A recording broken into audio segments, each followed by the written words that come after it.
Welcome to GONKCAST, an Autechre podcast. I'm Gabe. I'm Dan. And this is yet another bonus episode about your emails. Plus, we'll spend some time discussing Autechre's 2010 mix for Fact Magazine titled Fact Mix 122. We always try to pair these bonus episodes with a roughly contemporaneous minor release that allows us to talk about other aspects of Autechre's output, from promo singles to remixes to peel sessions and live performances, all of which we plan to take a more sustained look at down the road, but which it's fun to kind of touch on for now.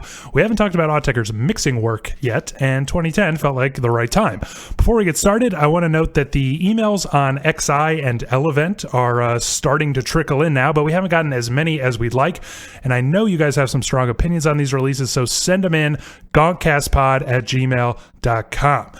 All right, Dan, what background info do we need to know about Fact Mix 122? All right, well, there isn't a ton to say about Fact Mix 122, which dropped on February 8th, 2010, just 2 weeks before Oversteps. According to Fact Magazine, Autechre's only note was, "It's just some tunes we like." The mix is known for showing off a wide range of the duo's influences. Fact describes it as a potent blend of rap, slithering electro, manic breakcore, and extreme metal. The 3.39 rating on Rate Your Music may not seem like much, but it's got a lot more ratings than any other Autechre mix, which suggests that it's the go-to for quite a few fans. Yeah, so what did you think of this mix as a whole? Any, tracks, transitions, or just moments really stand out to you here? I thought it was pretty cool. I'm not like a DJ mix listening kind of guy. I've talked about it. I pretty much just listen to albums.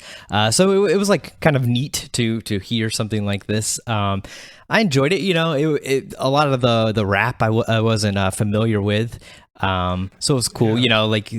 More old school stuff that I didn't know. A couple things I did.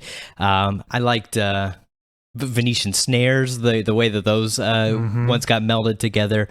That was like really cool. I thought it was a fun listen. Yeah, the transitions are phenomenal, and it does cover like quite a wide range of sounds, I think. If you kind of like go through the track list, and of course if you like download this, it's just like one long track, but on Rate Your Music you can look at the individual tracks here, and it kind of sticks with hip hop for a while with like these kind of breaks into sort of dreamy, like there's a really nice section where like this this kind of hip hop section sort of moves into like Tangerine Dream and like Rodelius, if I'm saying his name correctly, and then kind of back into pretty slammin' hip hop and stuff. It moves into, like you said, Venetian snares with like some pretty hardcore breakcore type sounds, into some like old school rap, like electro style stuff, and then kind of like ends up in this sort of Cabaret Voltaire, like post-punky area, because with Stephen Melinder from Cabaret Voltaire. But so it's got sort of a trajectory, but I would say overall it's like pretty slamming. I mean, the hip hop that's on here is not chilled out at all. It's like slamming beats. The whole thing has this kind of like, I know it's part of the just quality of mixing in general, but it's got kind of a blown out, like heavy, distorted, kind of abrasive sound throughout, Yeah, definitely. It I kind of expected it to be more chilled out, being from the Oversteps era and all. And it definitely isn't. It surprised me, especially the first time I decided to listen to it. I was listening to it on my speaker at work until I got to Cocksuckers, and had to switch on over to the headphones. Yeah. I mean, so I guess one question I want to ask you specifically is, the metal track that's on here. I guess I don't know like metal subgenres that well, but I guess it's like technical, technical death metal according to Rate Your Music. So it's Necrophagous Diminished to Be, which quite comically I think flows directly into Bernard Parmigiani, like electroacoustic kind of music concrete stuff. But what did you think about that little surprise tucked in here? I could do without it. I really hate people fucking shredding on guitar. That's one of the worst things possible. And it's just like, it starts with just a guy, I assume it's a guy, just like hitting as many notes as fast as possible on like a, I don't know, it was awful. And then the singing, I hate that fucking rah, rah, rah, rah, whatever. Yeah. It's just like so embarrassing. It's like it like literally makes me cringe. Like I feel very embarrassed for that person's parents.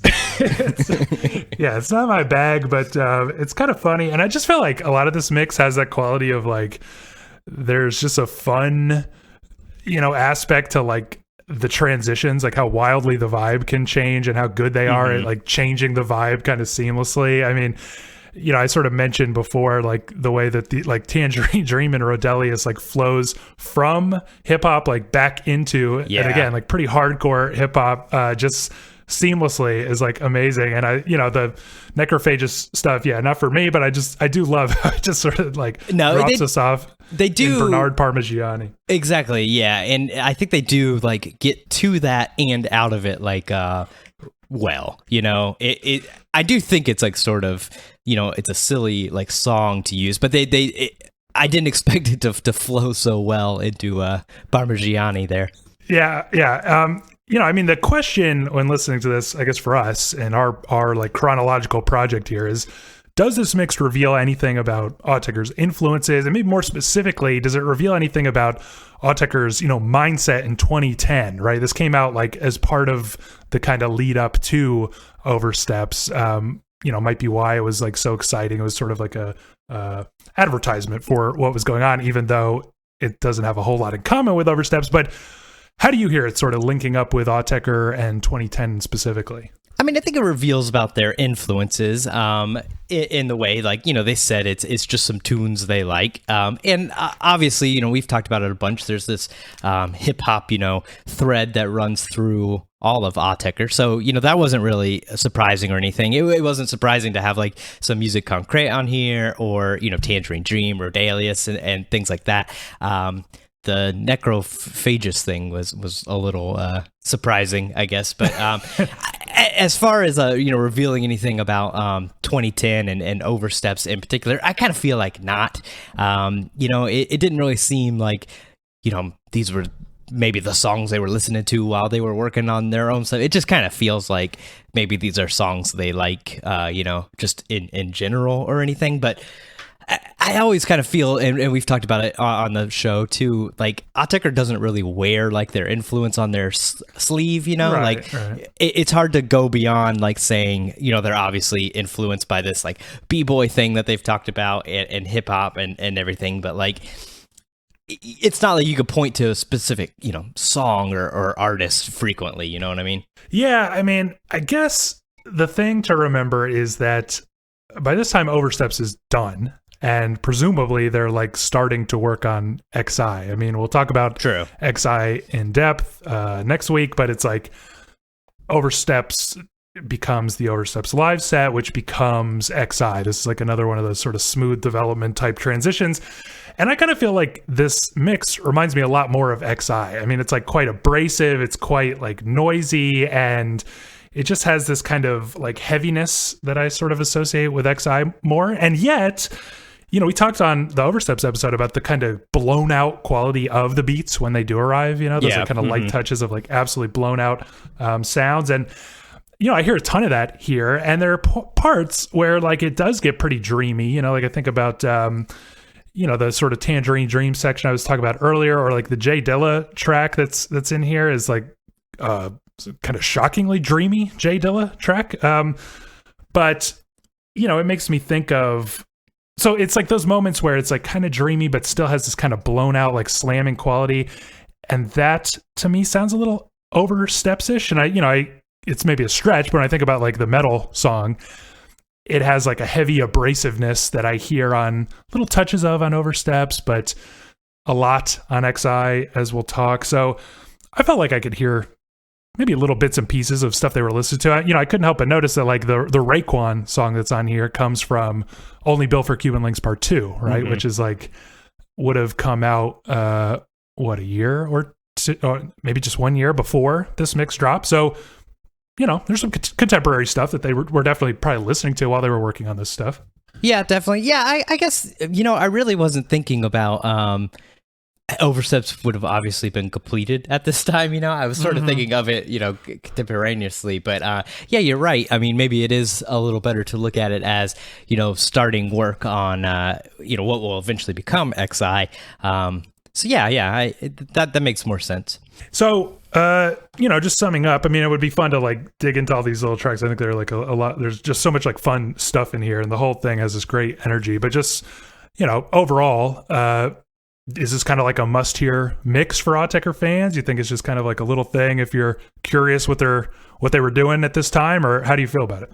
I guess if you're interested enough to be listening to the podcast, you're probably interested enough to hear this mix. But just like I wouldn't recommend it to somebody who's just a casual Autechre fan or something. I mean, it's a fun mix, but not in the like world of Autechre. Do I think it's like essential or anything? But it's definitely. I mean, I think like if you had somebody who liked older hip hop or stuff, they could really find some enjoyment in it. Yeah. I guess I essentially agree. I mean, I had a great time listening to it, but it's like it didn't blow my mind, but always fun to hear. Exactly. Yeah. So let's kind of dig into the emails now with a question that's slightly related to that fact mix. We already discussed listener Marco's opinion that Oversteps, quote, lacks the repetition found on most of Autechre's records, but he also claims that it feels the most removed from their hip hop background. So what do you think about that statement in regard to Oversteps? I mean, that is kind of right, especially up to this point, I think. I mean, we talked about it. The Oversteps is sort of like the most removed from beats.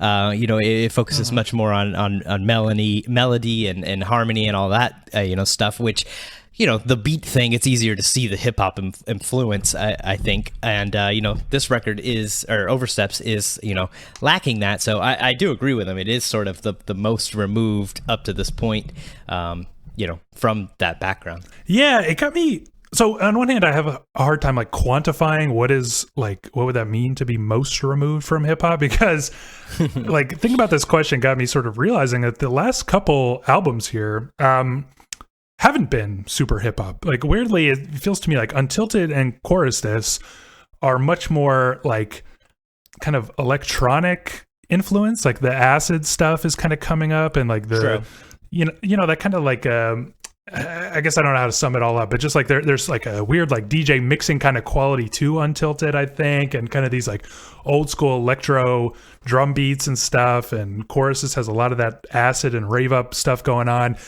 It just feels like they spent a little period maybe not listening to as much hip hop or something, and I feel like Oversteps does kind of continue that. But it was weird to sort of come to that realization. Yeah. I mean, yeah, I guess I didn't really think about that either, but you're right. Yeah. Yeah. So maybe by Oversteps, they are farther away than they had ever been from hip hop, but it does feel like they are going to kind of circle back in that direction in quite a hard way pretty soon here. What's next? All right, yeah, more on Oversteps from listener Joe. He says, I really don't see how you could say that the tracks are any more samey than on any other of AE's albums. For me, the sound palette of Elsek drives me crazy after a while, and the tracks get very samey to me. Yeah, what do you think about that? Is it? I mean, we complained that a lot of the tracks on Oversteps are samey, but I feel like a lot of outsiders would make that claim about a lot of Autechre albums. So how do you justify saying that this is like more samey, extraordinarily samey? Yeah, I mean that is a good point. I think people more on the outside definitely would say that. It's hard to say, it's a hard question to answer. I think that Oversteps just really like kind of sticks to that same, each record like sort of has like this sound palette, yeah. And he mentions that about Elsek, but it just feels like on all the other records, like they find, they make so many different things like within, the confines of that palette. I just feel like on Oversteps, those confines are, much more narrow. Yeah, it's like the smallest palette so far, exactly. It's just, it's the closest I think they've come to like really falling into just making kind of the same, like idea over and over, for a whole record. Yeah. That's how I feel, because you can't deny that it's like very focused. Like it's an extremely focused album.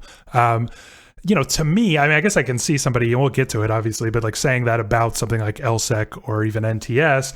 But to me, those records are more like, they're kind of like every track is like this whole new world or something that is like just really exciting to hear. This is like the only time I feel like where there are a couple tracks that are exploring the same exact idea. Like it's not even different sort of, riffs on things or like different roads untaken from one idea or something. It's like several tracks explore the same idea to me, which is cool if you want like sort of a cohesive sort of thing to listen to while you're doing something else, as we kind of discussed. But for like close listening, by the time you get to like the we were joking, but like the third known one, if there's like so many tracks that sound just like it, you just feel like, okay, we're exploring the same exact thing. No, I mean, I think I mentioned it when I was saying, what were my favorite songs from the record. I felt like I was picking things that were like very much in the top half, and I wondered, is that just because you hear those first, I'm not bored of the record yet, because you're right, by the third, maybe I like known one number one because it's the first one. By the third time, I'm a little tired of it. Yeah. Joe also says that he thinks it's ridiculous how reviewers of Oversteps and XI at the time would boldly claim that they were influenced by 2010's dubstep. It's just funny to me, the idea of Sean and Rob listening to Deadmau5 and going, fuck yeah, we need to do this. Both albums came out when I was in college, where I had to put up with guys blasting Skrillex in the dorm showers day in and out. So I remember taking great issue with the idea. I know the dubstep's history goes back much further than that, and that earlier dubstep sounded very different, but I still honestly don't see the dubstep nodding ambience that Pitchfork pointed out in Oversteps, or understand how Tuanorizin from XI is, quote, appropriate stuttering dubstep, as resident advisor claimed. What do you think about accusations of dubstep influence? I think that's maybe these publications trying to use like the buzzwords of the day and, maybe jump on that train, especially, people looking up that on the internet, like it brings up those articles and stuff. That's true. I kind of feel like it's maybe a little bit more of like, we know what the kids are into these days, because he's right. I mean, I hear no, Deadmau5 or Skrillex influence, on Autechre, I don't think. Yeah, I kind of disagree, because in my opinion, all right, so dubstep like sucks ass, right? We can all agree on that. And this whole like bro steppy period in the early 2010s was incredibly annoying, and all that shit is terrible. But there was something kind of cool about the sound. I even felt that back then. Like, I wish somebody interested in more than just getting bros to mosh was doing this, because like those just completely destroyed, like shredded mechanical sounds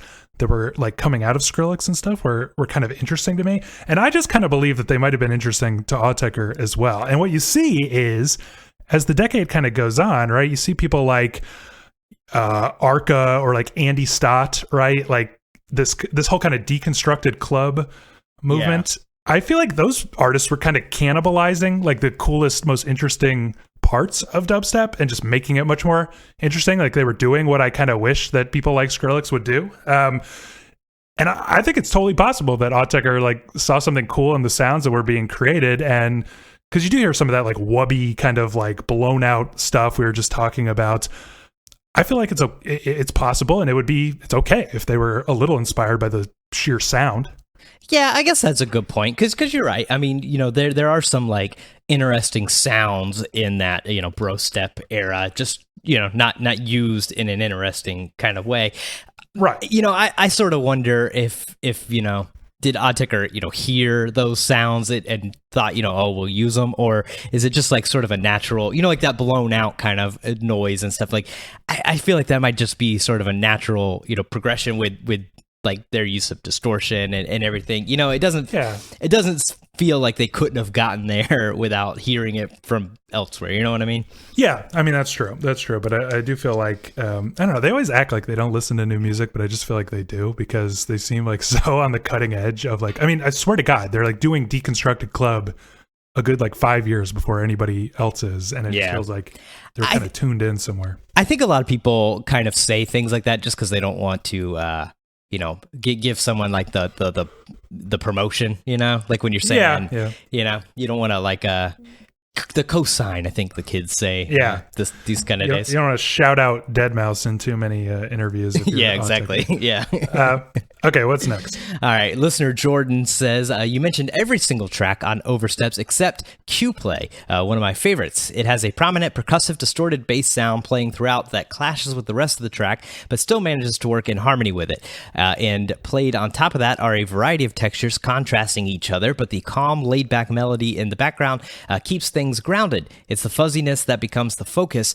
It's the same reason I like Saint Eprio, but it's more calm and less overwhelming than that track. They both have a messy fuzziness to them where the concept seems to be about beautiful collisions, a beautiful mess, or a clusterfuck. Yeah. We always we always set out to talk about as many tracks as possible, and it is kind of sad when we just forget to talk about one. I mean, to me, Q-Play is fine. I think it's kind of cool. It does have that like cool kind of blown out thing, and it's got this like weird kind of stuttering beat going on that's like kind of neat. I mean, revisiting it after getting this email, I was just sort of realizing, one, I think that kind of blown out sound and like the kind of lopsided beat is cool, but on top of that, like all the adornment is the kind of like too generative stuff that I don't like that much about this album, where it's just kind of like plinking prettiness like over the top, and it's just kind of like aimless and nothing. And I know like, Jordan here is saying that we need to, that's not the focus. The focus is the blown out thing. And I agree that it kind of works in that way. But I also sort of realized that for me personally, Q-Play is like smack in the middle of like some of my favorite songs on the album, like Known One, PT2, PH8, then Q-Play, then C on C, Trio. All of them but Q-Play I think are like some of the best tracks on this whole record. And so maybe I just sort of forget about Q-Play, even though it's fine. Yeah, I basically, revisiting it had the same thoughts. It's fine, I can see why it was the one we forgot to talk about. It's nothing, not to be mean to someone who likes the song a lot, but it's fine. Yeah, I mean, cool beat, but I just feel like everything but that beat is just okay. All right, so listener Brian said, the one thing I'd like to say about Oversteps is that I don't think the focus on melody is reductive at all. It's actually productive. This album still has plenty of interesting rhythms in the bass and the lower synth lines, and it still has plenty of experimentation with texture, like always. Untilted and Confield were very focused on rhythm, percussion, beats, etc., but there were still melodies. The reverse is true with Oversteps. To do something so different on a 10th album is a bold move, and it expands their musical repertoire rather than limiting it. What do you think about that? Yeah, I mean, I think it was a bold step. I didn't mean to give like that impression if I did in the previous episode, but I just think mostly it didn't work that well for me. I didn't like the focus on melody and all. I kind of I enjoy the percussion and beat and rhythm like that. That's some of my favorite like things about Autechre. So focusing away from that is just sort of not a way that I'm gonna love a record, I think. Yeah, I feel like it's a fair point, honestly, and something we didn't really talk enough about, but it's true that actually a lot of sort of like I wouldn't call them beats, but like sort of pulses and like rhythms sort of emerge in the tracks, right? Like, so they're not like beatless. We talked about how sometimes there is like a nice forward momentum, like on kind of a almost techno-y lead or something, like and I feel like it's just, maybe we didn't talk about it enough, but that is what elevates it from being like just boring to being like pretty good, like a pretty good album, in my opinion, is that there is like a lot of movement going on in these tracks. They're not just like ambient washes or something. There's lots and lots of movement, but it's still like just, the lightest like hint of movement. Whereas, you know what I mean? It's not like just a smooth, I don't know. It's not, it still feels a little reductive to me to be like, okay, so we're going to do melody with like the lightest touch of movement so people don't get bored. You know what I mean? Instead of just like moving freely between the two, like I feel like they so often do. Yeah, that's a good point. All right, what's next? All right, listener Anton says, in the Oversteps episode, you mentioned the similarity between LP5 and Oversteps, which led me to write about this theory I have. Every 10-ish years, they seem to do that thing where they make a cohesive, melody-focused main album, which is then shortly followed by a more beat-heavy, abrasive, and experimental release. Look at LP5 and EP7, Oversteps and Move of 10, and then the recently released Sign and Plus. For me, it feels like they do this on purpose. This brings me to another thought I had the other day about how they probably plan to release Plus as an EP because it feels a bit more like an offshoot collection to me, similar to the mentioned EPs. Maybe Warp needed another big lineup album or something. Who knows? Yeah, I kind of doubt that last part, and I feel like it works in just the same way because the album art and the album titles are like clearly related, so people are always going to like think of these as complements to each other. I mean, it is interesting. It's something we'll surely talk about like why it is an album rather than an EP. But I'll be damned if Anton isn't right. It feels like it's been long enough now that basically at the turn of each decade, roughly, they've kind of done like the overtly melodic thing, right? Like with LP5, around the like end of the 90s, and they do Oversteps at the start of the 2010s, and now they've done Sign at the start of the 2020s. I mean, what's up with that? Yeah, I don't know. I mean, I never thought about it till this email, but yeah, I don't know. Is it just a coincidence? Is it a way to like delineate new reset or something? Yeah, reset like the new period of Autechre or whatever. I don't know. That's an interesting idea. Yeah, the other thing that I think is super interesting about that is that they do, every time they do this, they immediately give you something like kind of beat heavy and experimental, as Anton notes.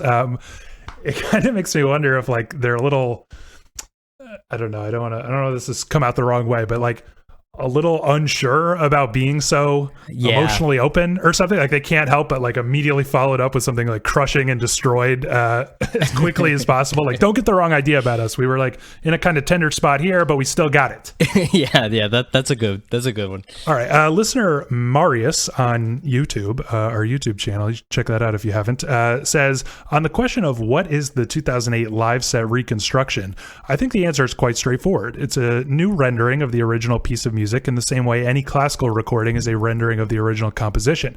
If someone does a performance of an old electroacoustic music concrete piece by Stockhausen, it's a similar process, combining notes, schematics, and original tapes to recreate the original intention. In this case, however, the guys really went bonkers to be as close as humanly possible. I don't know if there's anything to discuss here, but I just realized that I think Marius is exactly right. I don't know why we didn't think of that before, that it's, more like a classical interpretation, right? Yeah, I think we were really looking at that like much too narrow-minded, especially when he brings up Stockhausen and things like that. It sort of is just a slightly more technologically advanced version of that. Yeah, he's exactly right. Yeah, I mean, I do still think it's interesting that it does make you think about the process of recreation and like what is this exactly, it has that kind of quality, but I guess you kind of get that quality when you listen to like a electroacoustic recording, I think, reinterpretation. Yeah, definitely. That's a real Stockhausen kind of idea.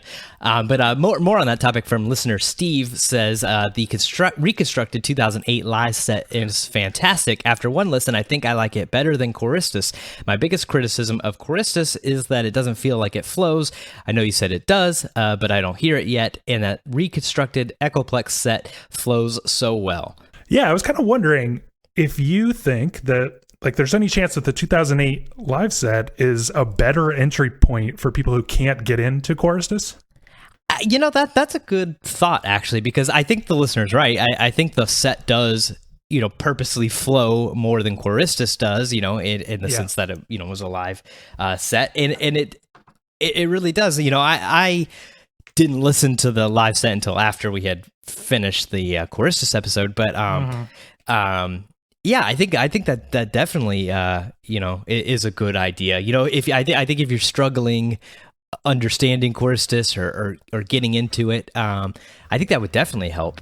Yeah, because it's like what we were talking about was you listen to some track on Choristus and you got to kind of do the brain work to like think like, oh yeah, that sound is kind of, like I kind of heard that 20 minutes ago, I think, like a little piece of this other track, or like, notice that it pops up again later. And you can start to see how everything kind of like ties together and then start to like draw threads through it. But the live set, it just shows you those threads like right away, because everything does flow smoothly into each other. So it might actually work as sort of a key that, helps you piece it all together if it feels like just a big mess to you.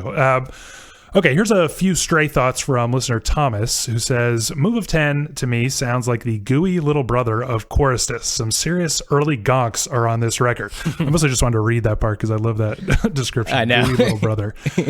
Thomas also writes, been listening to a lot of Draft recently, and I think it's their most visually imaginative album. To me, this record begs for a closed-eye, headphoned experience. The dense claustrophobia almost feels like it was dangerous to make. Haha. A very overwhelming album. Do you have any thoughts on what you would call Autechre's like most visual album, whatever that might mean? Yeah, I don't know. I mean, I guess Draft is maybe a good one for that, even though it's not my favorite record. I do sort of like, in thinking of Draft, I do kind of like think of it as that kind of CGI, like, sort of, the way the cover is, and maybe I think of it because of that cover art, but I think that cover art is like very descriptive of the record. So I think I could maybe choose that one. But I really didn't think about it much before this. So I'm not sure. What about you? I mean, for me, I feel like it's a cop-out, but, the Gantz graph video is just like so iconic. But we talked about on that episode how it feels like the Gantz graph video kind of like teaches you how to listen to not just Gantz graph, but Confield as well. But I want to say that even if that video didn't exist, I would still feel like Confield is the most visual album for me. Like if I shut my eyes and listen to it, it just feels like these weird, totally abstract shapes like shifting around in really strange ways. I kind of like it's hard to put into words, but when I listen to Confield, and I tried to talk about this on the episode, it's like, I feel like the compositions are like so, I don't know, it's just so synthesized into like one whole. It doesn't sound like a bunch of layers of like different sounds or anything. It just sounds like this one clear shape. I don't know what it is, but I guess the short answer is, for me, Confield. It's like I can see Confield. Yeah, I get you. It's a difficult thing to, because you're not actually it's really sort of a, I don't know, philosophical question or something. Yeah, I'd be curious what listeners think. Write us a gonkcastpod@gmail.com if you think there's a most visual album. Thomas also writes, you guys have an emailer named Sean, and I love to think that it's really Sean Booth writing in to correct some things and give his opinion on his own works. Maybe I'm right. Who knows? We see you, Sean. To me, it would be, I was thinking about this. I was like, okay, it'd be really weird if Sean Booth disguised only his last name to write into us. It's smart, but yeah, it would actually be good, because then I would never catch on. But on that note, listener Sean actually did write in to say, thanks again to you and Dan for doing this. It's funny, but having this structured deep dive to get into was one of the highlights of my year and much needed in this mentally challenging time. We usually cut out all the nice things you guys say because it feels like conceited or something to read them on air. But I was kind of curious, Dan, how you think it's been like spending so much time with Autechre in this crazy year. Do you think you'll always associate Autechre with like COVID and lockdown after this? Oh, I didn't think about that. That's a good point. I think it's been kind of nice to have like something to focus on, in the process of like doing this show, just to have, I gotta listen to this record and for over and over and stuff. And I mean, it's music I enjoy, so that's helpful. Because I have like outside of this podcast, just the regular music I listen to, I have like sort of been kind of in like a slump, like of finding new things to all throughout lockdown. I found myself just listening to a lot of like things I already like, I guess. Maybe it's comforting or whatever, but so it has been kind of nice to like, even though I already know these Autechre records, to really deep dive into them, especially like the ones that I hadn't before. But as far as associating it with COVID, I didn't really think about that. I probably will, because in after we finish this podcast and all, I'm sure like as I go back and listen to it, I'll think of what I thought, during those episodes and stuff, and I'll remember wearing a mask during it. Yeah. I was kind of like shocked to realize, because when I think about this podcast, I just feel like we've been doing it the whole lockdown, and And then I realized that we actually started like in November or something. We were like very deep, very far into it. Yeah, I was trying to remember when we actually, it was towards the end of the year. So yeah, it's we were pretty far in already. Yeah, but it's like a sign to me that I already think of like the year of COVID as the year of Autechre, so I probably will forever after this. All right, what's next? All right, let's return to listener Joe, who asked for our thoughts on the recent album survivor poll conducted on our Autechre.